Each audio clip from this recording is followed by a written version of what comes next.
So hello everyone, thank you for inviting me. So it will be more a presentation about engineering and startup than science, but I will try to make it interesting for brain specialists as you. So I started the company 12 years ago, just after graduating from École Polytechnique in Imperial College, because I have a family with a neurodegenerative disease, which is called Charcot-Marie-Tooth. So that was my grandmother that has the disease. She had 10 children, and 7 of the 10 children have the disease, so including my father, who gave it to my sister and my brother. So in my family, 2/3 of the people have mobility issues and end up using a wheelchair between 30 and 50 years old. And it's more,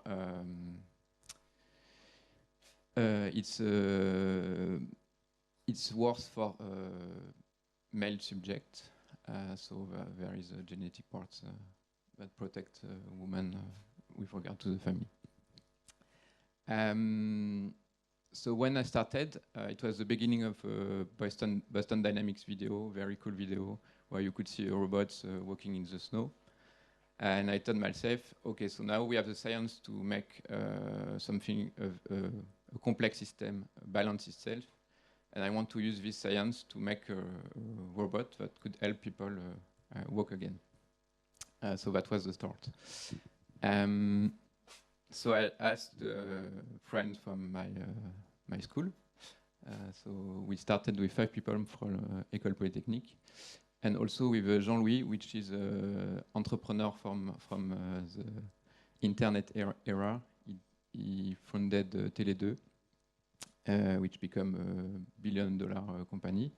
And he also has a son which has the same disease, and he was seeking a device to help his son to continue walking. But at the time, we had also competitors when I started, which had already done exoskeletons that were able to make paralyzed people walk. But the problem with the competitors were that they were using crutches to make it walk. So I'll detail more about the engineering part just after. So when we started, my goal was to do an exoskeleton, but without crutches, because in my family they also have the arms that are impaired, so they cannot use crutches. Our competitors have an exoskeleton with 4 degrees of freedom, actuated degrees of freedom, so 2 in the hip and 2 in the knee. So only sagittal movement. So you can only have movement in the sagittal plane, and for everything else, you need the crutches to stabilize yourself. So you use your strength in the arm to synchronize your crutches movement with the exoskeleton, and to stabilize laterally and also forward and backward. So it's very exhausting for the arms. Also, it requires a lot of attention because you don't have, paraplegic people don't have any sensory feedback in the legs, so they don't sense if the device is touching the ground, when it is touching the ground, when it is transferring the weight to the other feet. So it's very hard to learn to use this type of device because you only have a sensory feedback beep that the device is doing to help the user know what is happening. And they also use a lot of the vision to look at their feet and know what is happening. So in reality, our competitors are used only to do a straight line of 100 meters. Then one turn, because it's very difficult to turn, because you don't have any motors to turn, so you have to use to put yourself on a foot in an unbalanced situation and use your crutches to try to turn. So they do only straight line, one turn and straight line. So it's like kind of a device to make exercise. So as you go to the gym, they do that. They go someplace, they use the device, do their exercise by walking, and they go back. So to overcome the use of crutches, we had to develop completely new architectures. So we started in 2013 with the V2, the V1 was only in a drawing, so we never built it. So the V2 is, we built this one. So it's 9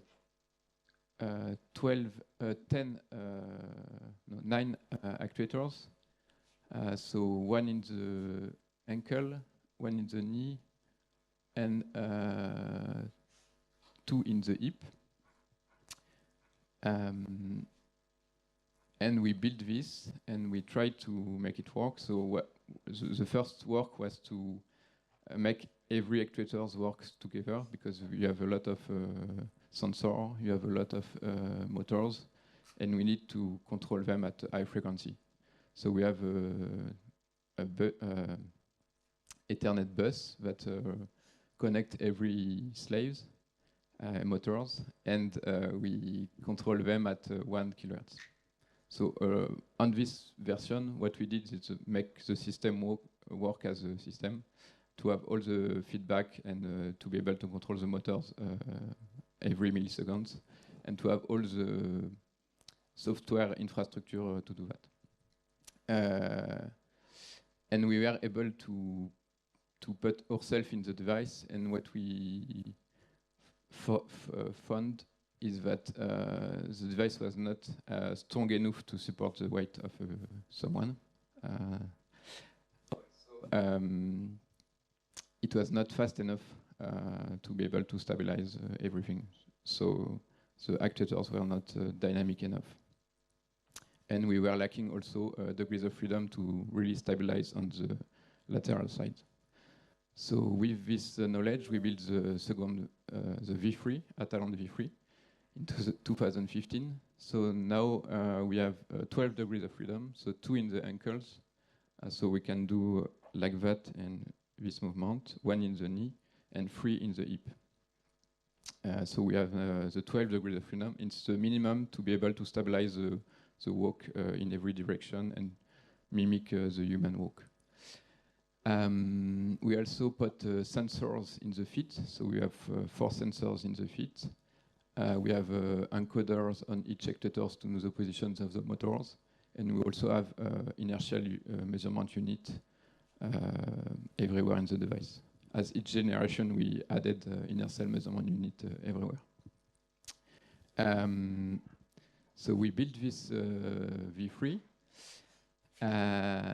And it was the first version we could use to actually make a walking algorithm.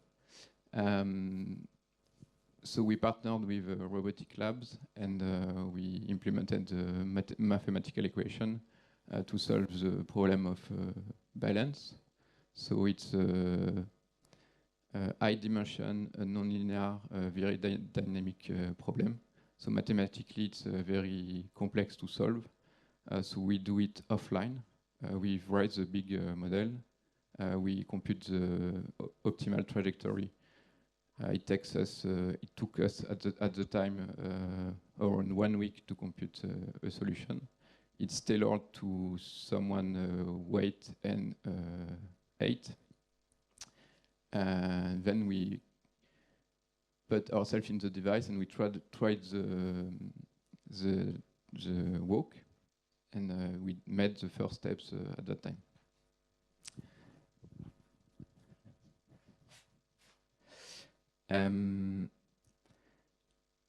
With this device, we did our first clinical studies. So in 2016, M1 pilot study.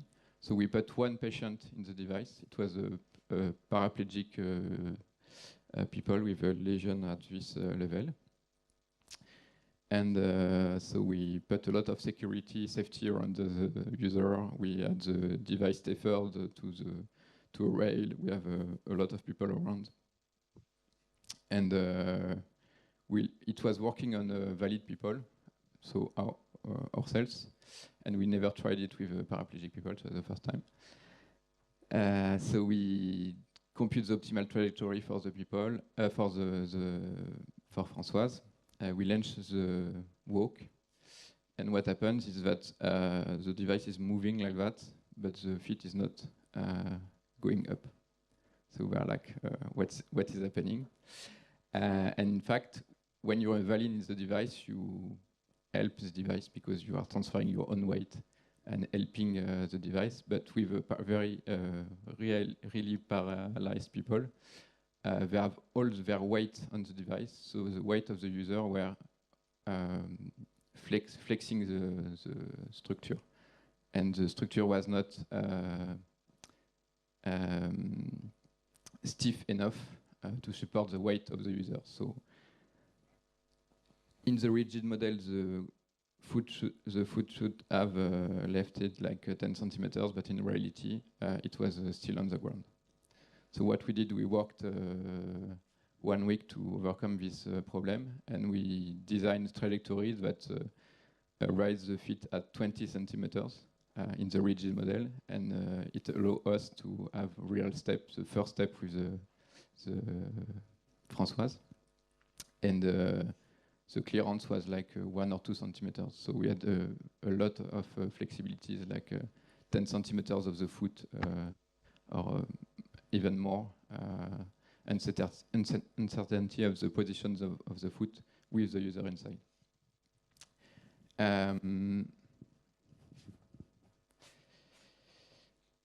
So then, with this knowledge, we designed the V4. So the idea of the V4 was to overcome this flexibility problem. So we we changed the structure to be more stiff. So using a tubular structure to have, because you don't want to be stiffer, but to add weight, because it's a bad cycle. So you want more stiffness, but with less weight. So we have a tube-like structure, like you can see there, for the thigh and the tibia. And we worked also on the stiffness on this part, because what is difficult with exoskeleton compared to robots is that you have the body centered, so you cannot replace the function directly in the axis, so you have to go around. And going around means that you have more flexibilities in your structures. So this part on the hips, you have 3 actuators in the small space, and you need to be very stiff because you have a lot of load. So we built the V4 2017, and we did the second clinical trial. The M4, this time with 10 paraplegic users, and we were able to make them walk like that 10 meters without help, with some stability. It was the beginning, so not great stability, but still they were able to take steps by themselves without crutches, and it works well. But one thing we observed is that the trajectory we computed that were optimal for the users makes the users walk like that. So they were all bent forward, and they were walking like you walk with a big backpack in the back. So that was the optimal trajectory to stabilize the walk. So that was necessary to make it stable, but that was not very beautiful to see. So we thought about this, and what we found is that we have a lot of weight backward, because you have the 6 actuators in the back, and you have also the battery. So the V4, you have the battery in the back. So there was a lot of weight backwards. So to compensate for this weight backwards, you had to lean forward to put this weight in the middle of the feet, because you want to have your weight centered on the feet. So it was a problem. So what we did is we put the battery weight in the back, we split it, and we put it on the leg. So you have the two, now you have the two battery that are in front on the legs, and it add counterweight. So it removed weight from the back and add counterweight in front. And with that, the center of mass of the device is centered on the sagittal plane, frontal plane, sorry. so it doesn't change the weight repetition for the user. So this was the V5 in 2018. So as you can see, it's a very long process because it's hardware. We have a lot of development to do each time. So and with that, we obtained with the V5 you see the first C marking to be able to make the product on the market and to have a device that could make a complete motor paraplegia walk.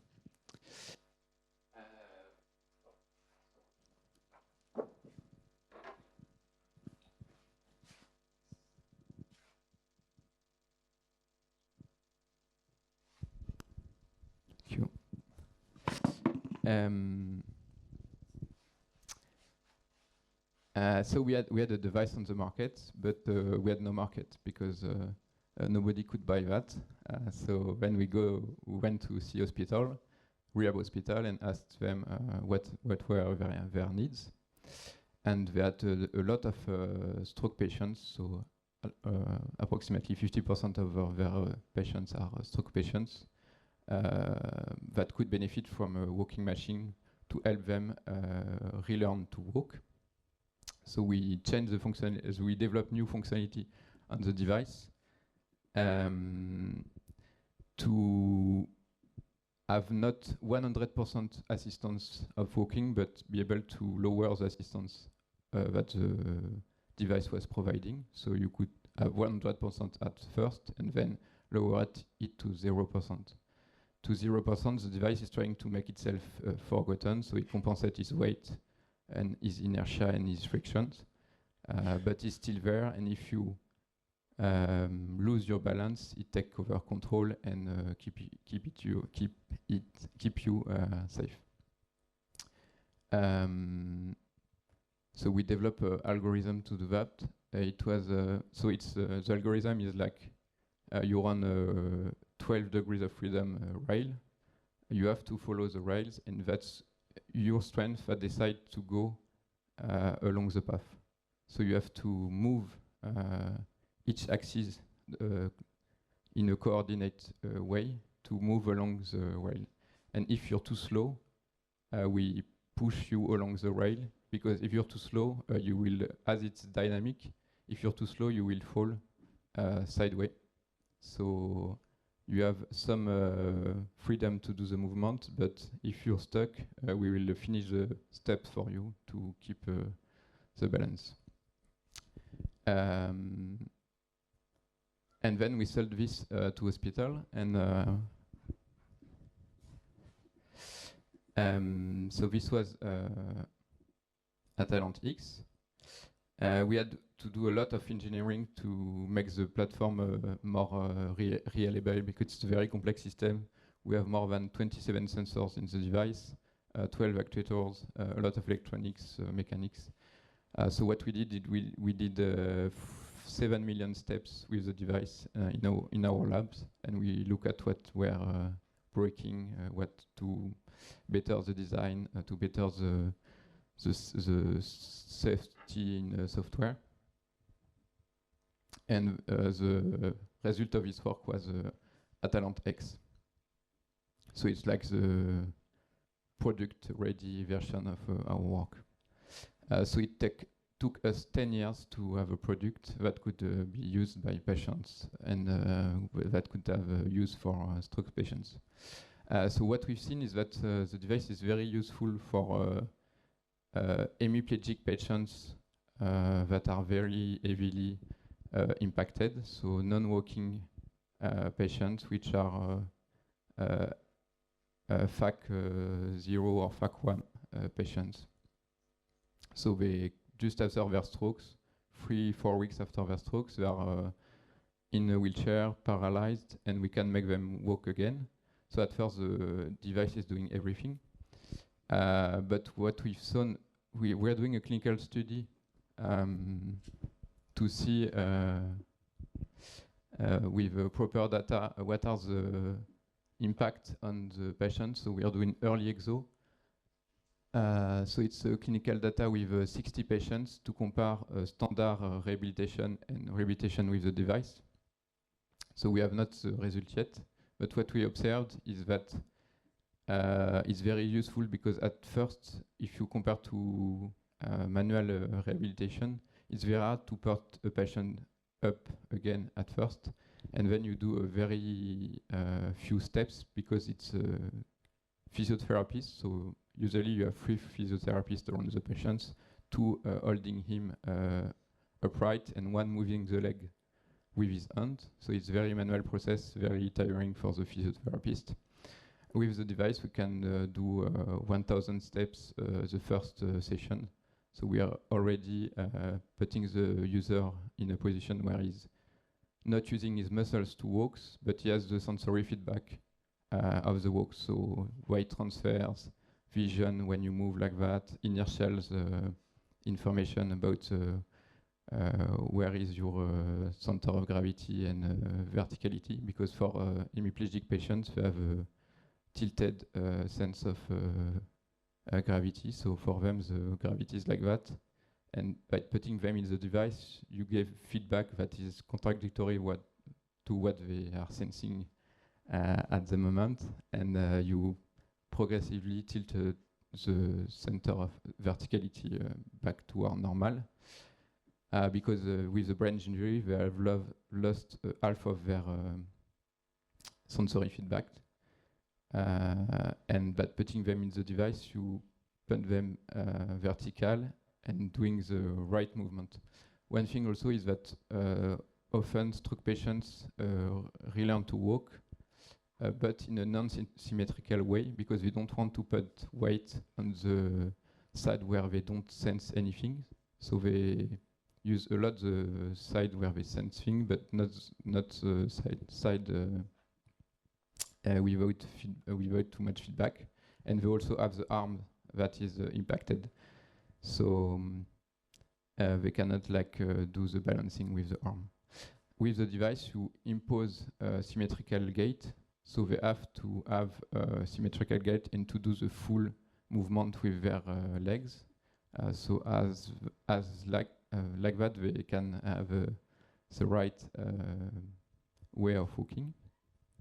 So the result of the study will be, we will finish the study in approximately 1 year. We have included 30 patients out of the 60 patients. And we could have real data on what is benefits of using the device for stroke patient.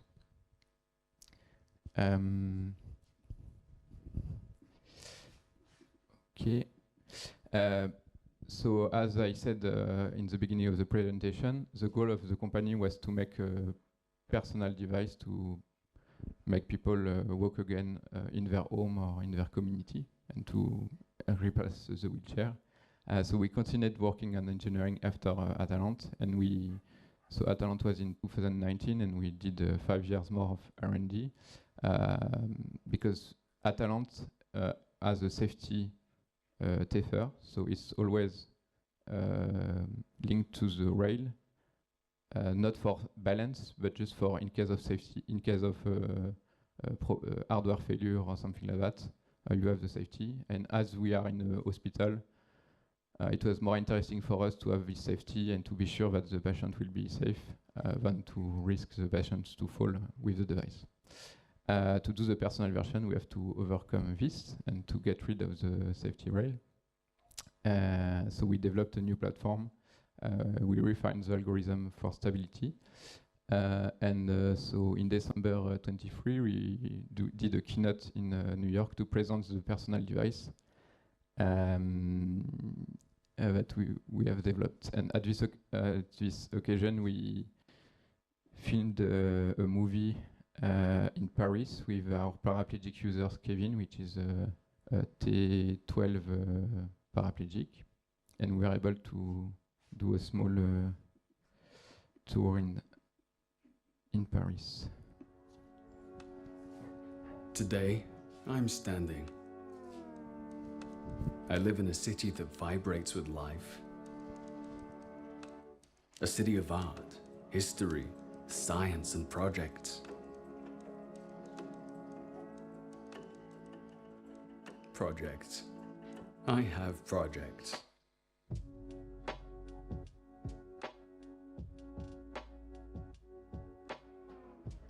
To turn them into reality, I need to get out and immerse myself in the city. I need to see, sense, breathe, connect. That's what changed my life. Being able to stand or sit at will, to stride, blend with people, wander with my friends, and talk with them at eye level.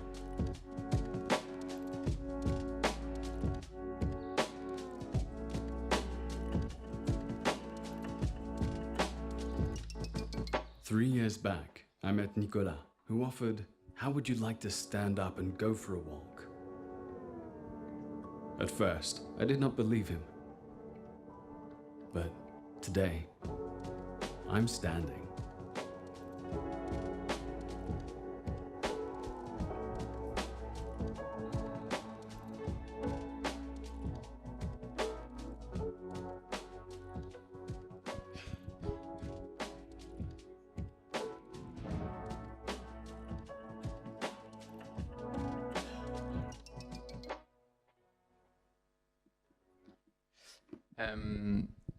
And now we're in the process of clearing the device for the FDA in the US. So we will start a clinical trial with this device in September with the Veterans Affairs Bronx Rehab Centers in New York.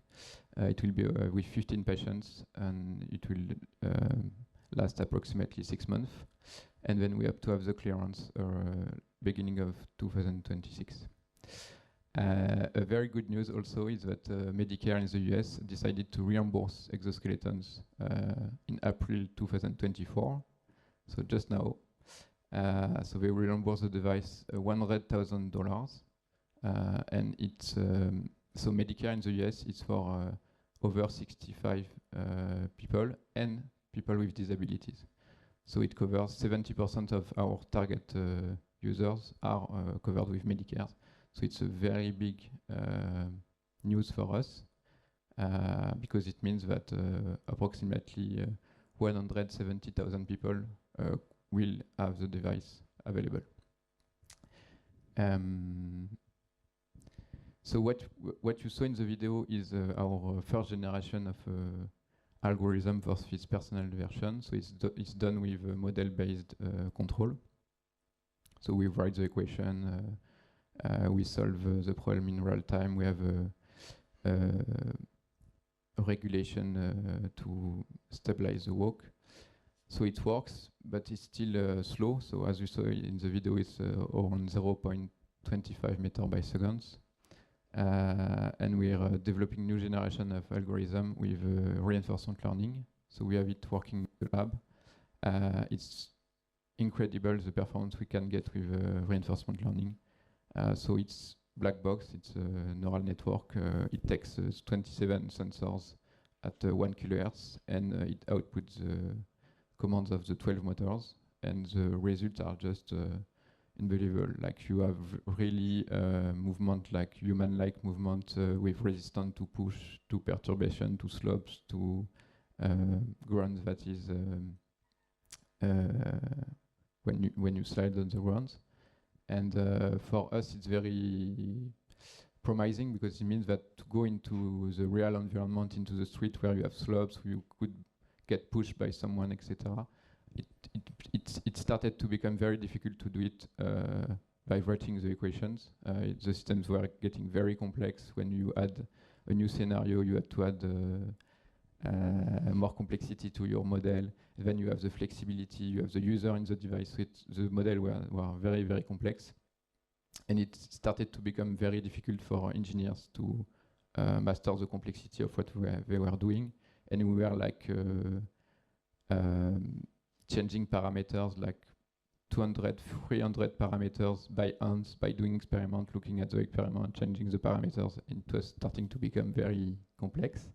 But with AI, now it's like we have very good simulation, high fidelity simulation. We worked a lot on making every phenomenon like friction, flexibilities, sliding, etc. In the simulation. So the simulation is very high fidelity, and we train the neural network for 1 week, and then we put it on the device, and it works out of the box. And when you see the device work, it's like what a human would do as reflexes, etc. That's it. So yeah, I'm happy to take any question if we have time.